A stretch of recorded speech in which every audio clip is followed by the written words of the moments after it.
Welcome to another session of Contingent Workforce Strategy's LinkedIn group, Ask the Expert. And I'm super excited about today's topic and my guest talking about the topic.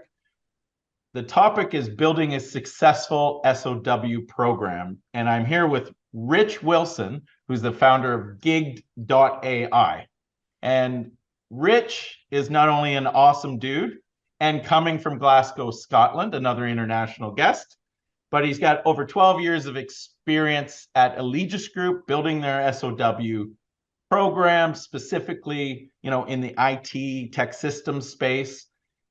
He advised global organizations on statement of work and project solutions when he was at Gardner. And then, with all that experience, founded a gig platform that is a talent platform that specifically helps manage SOW projects and match talent to SOW projects. So, Rich, awesome to have you here from Glasgow. Thanks for coming on the show and talking about SOW. Thank you. That was a great intro. Thank you for having me. First and foremost, what is the definition of a statement of work versus, let's call it a traditional staff aug or the contingent worker? It is just a document, a piece of paper between two companies. That's all it is, right? It's not this big sexy thing. It's just a document. Usually a 1 or 2 page document that lines certain things. Then where it becomes really interesting is that how many staffing firms have created SOW divisions, how many large enterprises have tried to create ways to manage the spend, because at the end of the day, it's rogue spend. It's another way for hiring managers who hate MSPs or hate PSLs to get talent quickly, right? And it has been used for years. It's very interesting. Like at the end of the day, you say it's a piece of paper, but it's a way of getting work done that generally has some deliverables attached to it. Hopefully. The difference, what you had said though, is how it is billed, right? Yeah. It's billed based on milestones or time and materials, which is basically an hourly rate or that kind of thing as you go along. So the difference between those two is the milestone ones typically come with a guarantee and an acceptance of the work being completed, whereas time and materials is just billed on hours, which is very similar to your contingent program. Yeah, so, I think it always starts best intentions, right? So I think anytime an enterprise signs an MSA to do SOW with a company, it is usually with the best intentions, right? It usually starts off with the best intentions. I think over time, and obviously as programs go and things need to get done quickly, technology needs to be delivered, things are failing, obviously things become grey, right? And I think this is where, back in 2008, it really grew exponentially. Some forward-thinking companies were able to move into SOW, right? And we're able to then say, hey, look, we can give you more than just a contractor. We can give you more skin in the game. And how much would you like more skin in the game? We've created a framework or MSA. Do you want to sign it? And if you could get buy-in, senior enough, CIO level, you could get in. But then, over time, there is no outcome. There is no management. It is just time and material.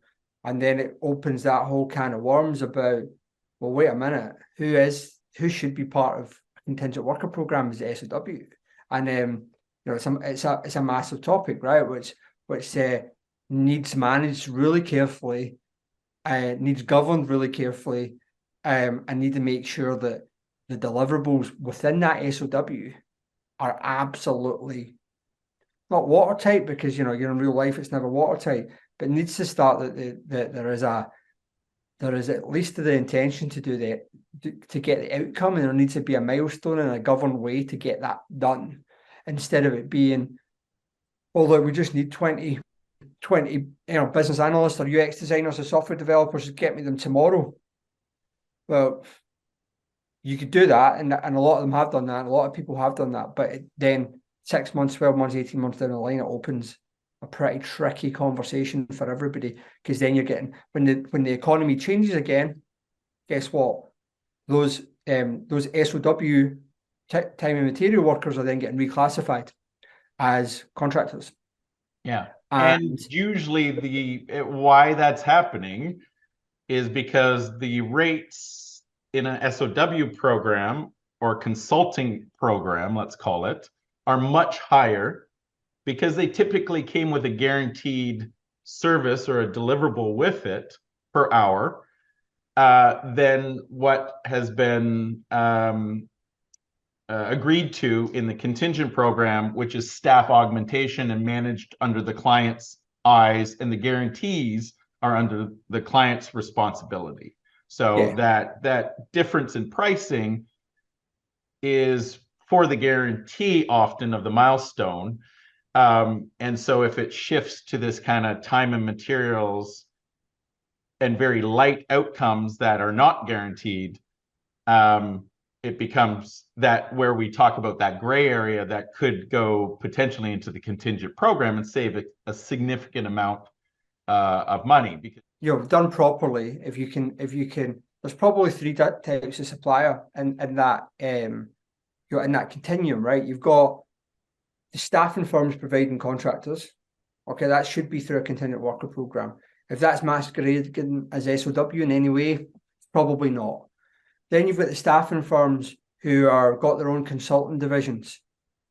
The reality are they probably are providing true time and material, sometimes more outcome-based, right?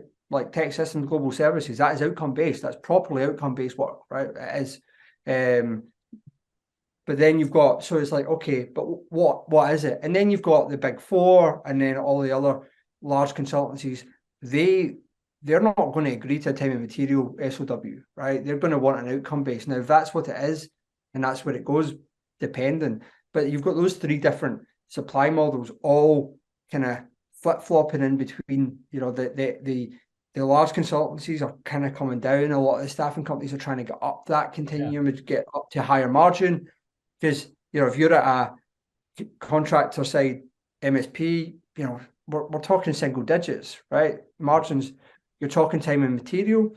You could be 15, 20, 25 in a good day, outcome-based SOW. You could be talking 30, 40, 50, hundreds. The margins go up quick, right? So you've got massive cost disparity there that, if done correctly, can be managed properly and can have a cost saving, but also more importantly, can help you deliver quicker. So there's a lot of it's interesting how technology can help build the deliverables so it's more well defined, and then display it to the actual people doing the work, and then manage the deliverables in a project, right? So that it almost builds it out as those are the milestones that get approved, even though potentially it's billed on a time material basis, but you've got something to manage towards as deliverables, right? And that's where contingent work programs sometimes go wrong when it comes to SOW, is that they don't have the functionality or the ability to track something that is not just a daily rate or an hourly rate.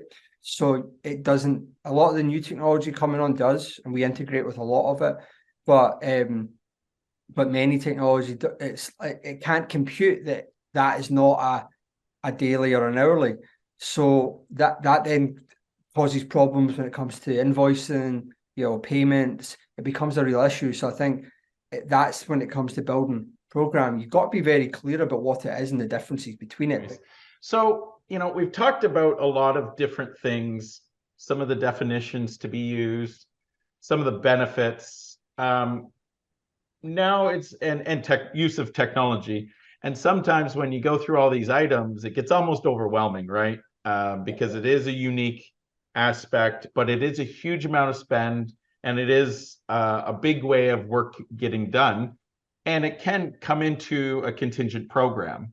And I think it should sit in a contingent program to help with definitions of what's clearly SOW, what's this gray area, and can it be to SOW, or should it be moved to the contingent program, and then pure staff aug and contingent, right? And so that, you know, if you're managing all of those aspects, you'll be able to monitor it and manage it properly. Yeah.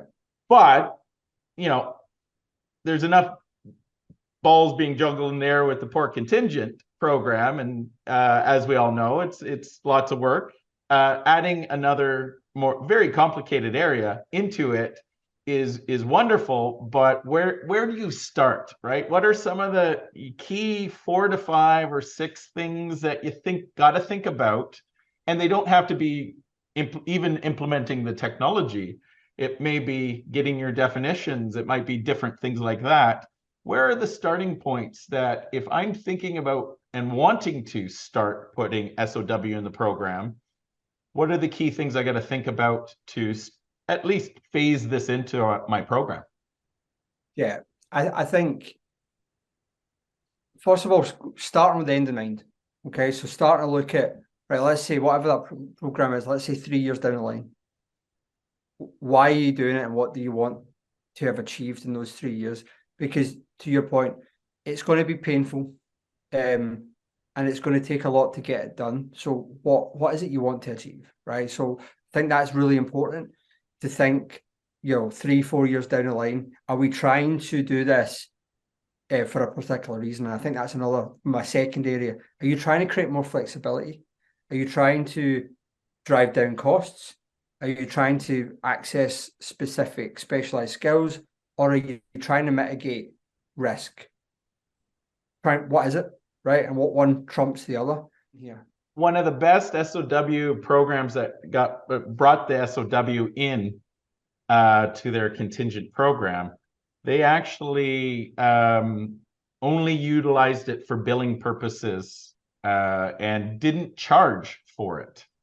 Didn't charge an MSP fee or a VMS fee. They just wanted the visibility. So they were able to work with their vendors to bring in all of this SOW spend to get the data, right? Yeah. And work out the kinks before they launched it officially live. And so, you know, they were able to get the data in to start to understand what is true outcome-based SOW versus T&E or time and materials, and then based on that, they were able to start to, you know, educate managers on better buying decisions going forward. Yeah, I'm aware of that program, and that is a great example of, and that's probably, you know, if you can get, you know, because the companies in that program are the big four. They're okay with part of that program because it is just to spend management. There is no, you know, there is no fees. There is no, you know, there is no quarterly, you know, supplier get-togethers. The spend has been managed through Ariba or whatever it is, but there is no. That's a good way to do it, right? And that, at least, and a lot, you know, one of the biggest banks in Scotland, I won't say who they are. That's what they do, right? They manage their SOW that way, and it makes sense, and it helps down the line to start educating, right? What is time and materials, what outcome, who we're using for what, and then when it comes to actually building a digital transformation program, instead of trying to figure out all that, so you can be right, we can build using a contingent worker program to actually build the whole thing, right? The SIs, right? We're going to manage it through the SOW, but we're not going to bring them into the program per se, but we're going to manage their spend. Any time and material and contractor, though, we are going to manage them through the program, and here's who we're going to look at, and then that's a good way to start, because yes, the SOW will still come in, but at least that way you're starting off with a way to at least have an awareness of who is what and who's defined and manage what spend. And then once you're managing that spend, you can actually go, well, wait a minute. I was one company's doing like 100 million and that one's only doing 1. What's going on there? Yeah. Well, this has been incredibly enlightening and amazing. And especially talking with Rich, who has one of the best accents in our industry. From Scotland, and never misinterpret it as a British accent. It's a Scottish accent. So if you spoke to someone in London and spoke to me, you'd notice the difference. Thank you so much for coming on, and it's always great chatting with you, Rich. It's been super enlightening. Thank you. Appreciate it, Jeff.